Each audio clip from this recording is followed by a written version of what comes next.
Assalamualaikum sahabat wisata religi, semoga kita selalu dalam lindungan Allah Subhanahu wa Ta'ala. Wisata religi senantiasa mengupas sejarah para waliullah dan sejarah yang ada di Nusantara kita ini. Semoga ulasan ini memberi manfaat dan pengetahuan untuk kita.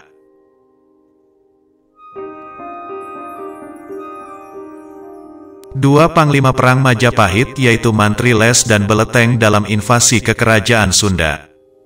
Gajah Mada pernah bersumpah ketika ia dilantik menjadi Mahapati Amangkubumi. Ia bersumpah katanya, lamun huwus kala Nusantara isun amukti palapa, lamun kala ring gurun, ring seran, Tanjung Pura, ring haru, ring pahang, dompo, ring bali, Sunda, Palembang, tumasik, samana isun amukti palapa.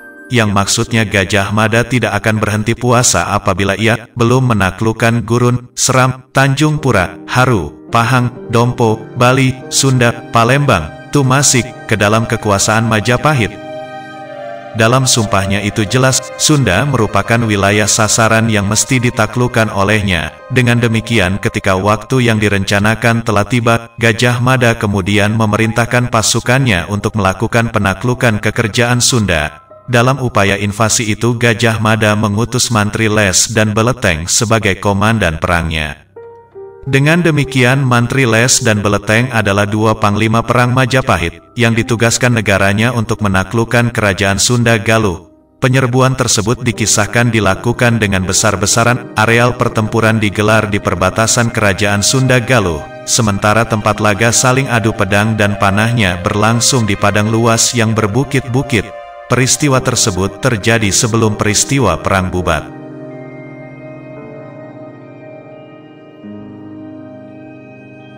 Serbuan Majapahit ke Sunda yang dipimpin oleh Mantri Les dan Beleteng ini merupakan rentetan invasi terakhir yang dilakukan Majapahit ke kerajaan Sunda Galuh. Setelah peristiwa ini, Majapahit kapok dan memilih melakukan cara lain untuk melakukan penaklukan terhadap kerajaan Sunda Galuh.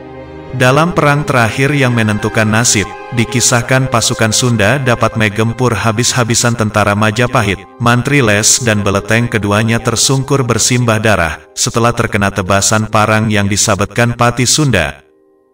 Mendapati kedua panglima perangnya meregang nyawa, konsentrasi prajurit Majapahit menjadi buyar, mereka kemudian berlari mundur menyelamatkan diri. Akan tetapi, pasukan Sunda yang sudah terlanjur memuncak amarahnya itu, terus mengejar pasukan Majapahit yang melarikan diri. Pengejaran dilakukan dengan kesungguhan. Pelarian prajurit Majapahit itu kemudian terhenti setelah mereka mengetahui di depannya ternyata jurang yang curam. Sementara dalam keadaan itu di belakang mereka berbaris ribuan prajurit Sunda yang siap menebas mereka. Sungguh tidak ada pilihan lain bagi prajurit Majapahit, pilihannya cuma dua, mati melawan prajurit Sunda, atau cacat karena terjun ke jurang.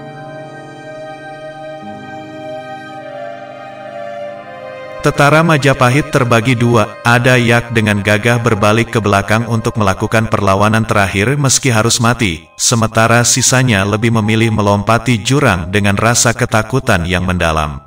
Dalam peperangan yang berkecamuk itu satu demi satu prajurit Majapahit gugur berkalang tanah, sebagiannya lagi melompat ke jurang. Adapun sebagian kecilnya mereka meletakkan pedang dan senjata mereka kemudian meminta pengampuan, agar mereka dijadikan tawanan dan jangan dibunuh.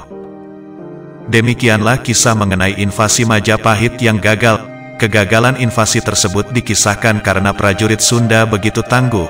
Kisah di atas tersebut dikisahkan dalam Kidung Sunda. Adapun ahli aksara dan terjemah Kidung Sunda yang membahas mengenai itu adalah sebagai berikut.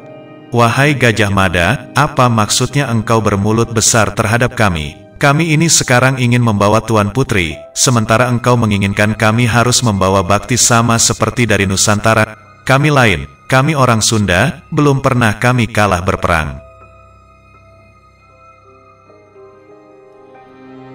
Seakan-akan lupa engkau dahulu kalah, ketika engkau berperang, bertempur di daerah-daerah pegunungan. Sungguh dahsyat peperangannya, diburu orang Jipang. Kemudian Pati Sunda datang kembali dan bala tentaramu mundur. Kedua mantrimu yang bernama Les dan Beleteng diparang dan mati, pasukanmu bubar dan melarikan diri. Ada yang jatuh di jurang dan terkena duri-duri, mereka mati bagaikan kerat, siamang dan setan. Di mana-mana mereka merengek-rengek minta tetap hidup. Sekarang, besar juga kata-katamu, bau mulutmu seperti kentut jangkrik, seperti kotoran anjing. Sekarang maumu itu tidak sopan dan berkhianat. Ajaran apa yang kau ikuti selain engkau ingin menjadi guru yang berdusta dan berbuat buruk, menipu orang berbudi syahdu? Jiwamu akan jatuh ke neraka jika mati. Penggalan kandungan Kidung Sunda sebagaimana di atas tersebut, merupakan percakapan antara Gajah Mada dengan patih kerajaan Sunda ketika berada di Bubat. Waktu itu niat Raja Sunda ingin menikahkan anaknya Dyah Pitaloka dengan Raja Hayam Wuruk. Tapi Gajah Mada mencegatnya dan memaksa rombongan Raja Sunda untuk mengakui takluk terhadap Majapahit. Sehingga dengan amarah yang besar Patih Sunda justru mengumpat Gajah Mada serta menyinggung peristiwa invasi Majapahit ke Sunda yang berakhir dengan kegagalan.